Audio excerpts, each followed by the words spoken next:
boys and girls. Good morning. This is one of my most favorite days at William O. Schaefer. We get to celebrate you as first grade writers. And I say first grade writers because you guys came to first grade, you were already writers, right? You learned to write in kindergarten? But now, I know you have your published pieces, your published stories, and you're getting ready to share them. But I want to talk to you a little bit about what you learned in first grade as writers. Who could think for a minute, don't raise your hand quickly, take a few minutes and think, and tell me what you learned in first grade as a writer. Think about what you were doing in kindergarten, and think about where you are now. And when you think you're ready to share, I'll come over to you so we can hear you. Oh.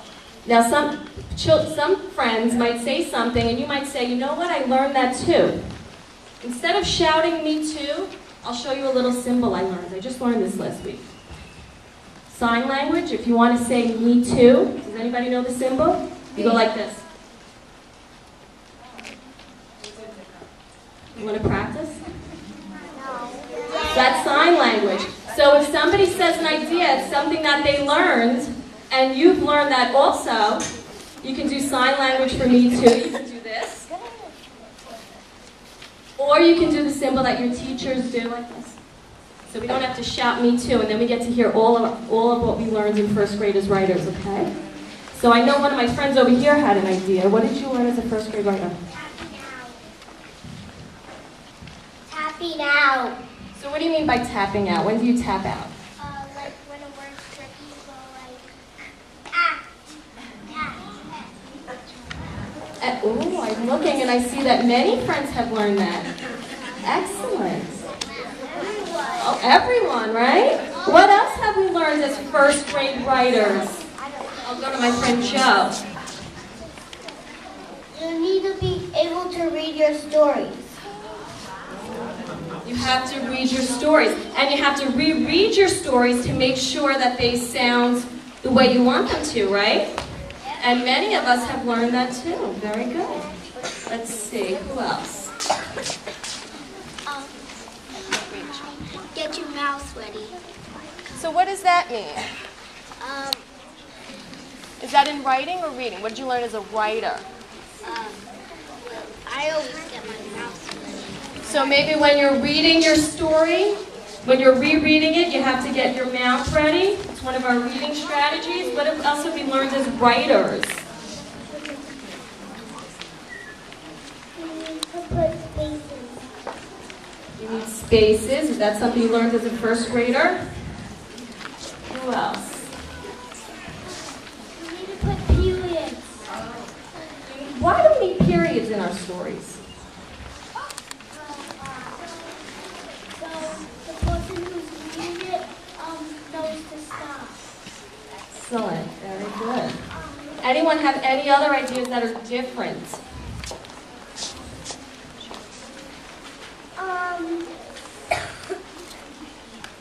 You need to put spaces in it so it doesn't need to be all super together. Very good. We've heard someone say that before.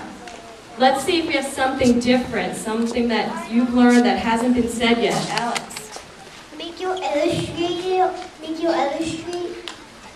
good. How could they be good? What can we add to them? If you're done, you could always just go back and finish and see if there's anything else you want to add to it. Excellent. That is so important. That's important for our illustrations and our writing.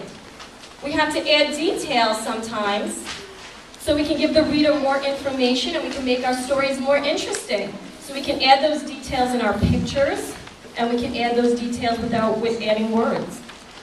Anything else? The first letter has to be capital. First letter in a sentence has to be capital, okay. Your story has to match the words, your picture. That is so important.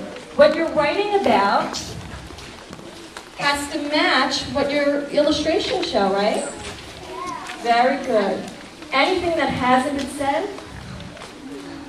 Can you have a loud voice? Punctuation and periods, very good. And how do we fix up our writing? What can you ask yourself? If you want to fix up your writing, let's say you think you're done, and you want to fix up your writing, what are some things you can ask yourself as a writer?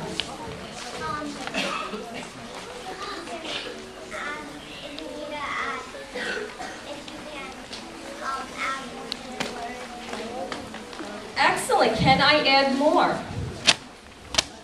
Very important. Now, your teachers are so proud of you. I'm so proud of you.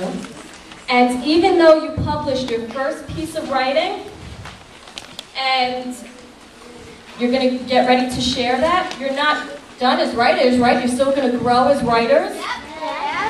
You still have a lot of things to learn. And I'm sure you're setting goals for yourself. Does anyone have a goal that they want they want to learn as a first grade writer? Does anyone have a goal at the end of the year? Maybe they want to get something they want to get better at?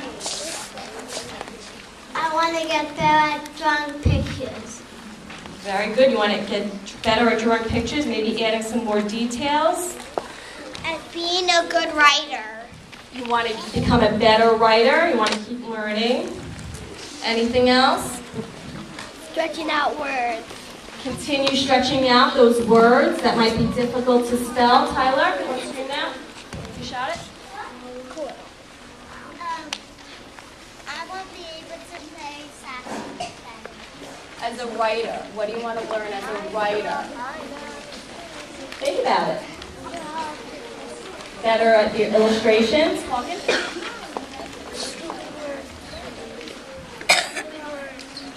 Becoming more fluent when you're reading your stories? Very good. Well, I know that when I was going around and visiting in Writers' Workshop, and again, if this is what your story's about, you can show me silently if this was your topic too, but I know I've read many interesting stories. I've read stories about the playground.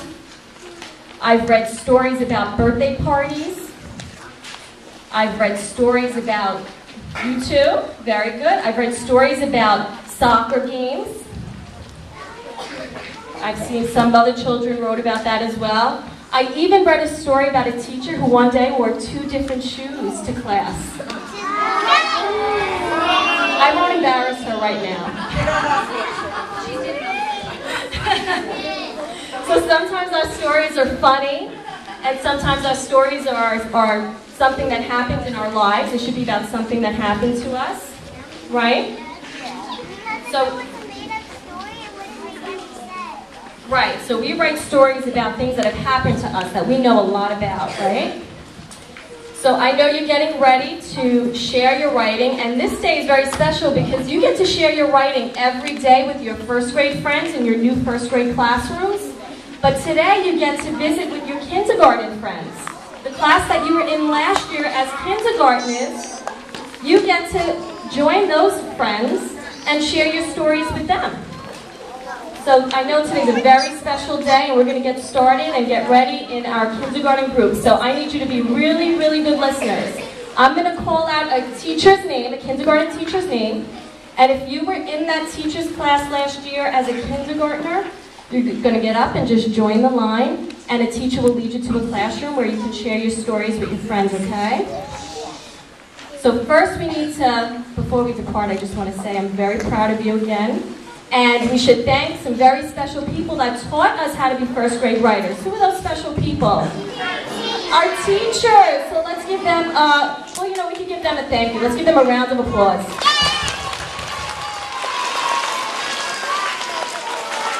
And now, it's also good to be proud of yourself as writers because you've accomplished a lot in this short amount of time in first grade. So you can give yourself a pat on the back. Nice job. Okay. We're going to start with Mrs. Sabarisa's class. If you were in Mrs. Sabarisa's class last year, you're going to come right up here.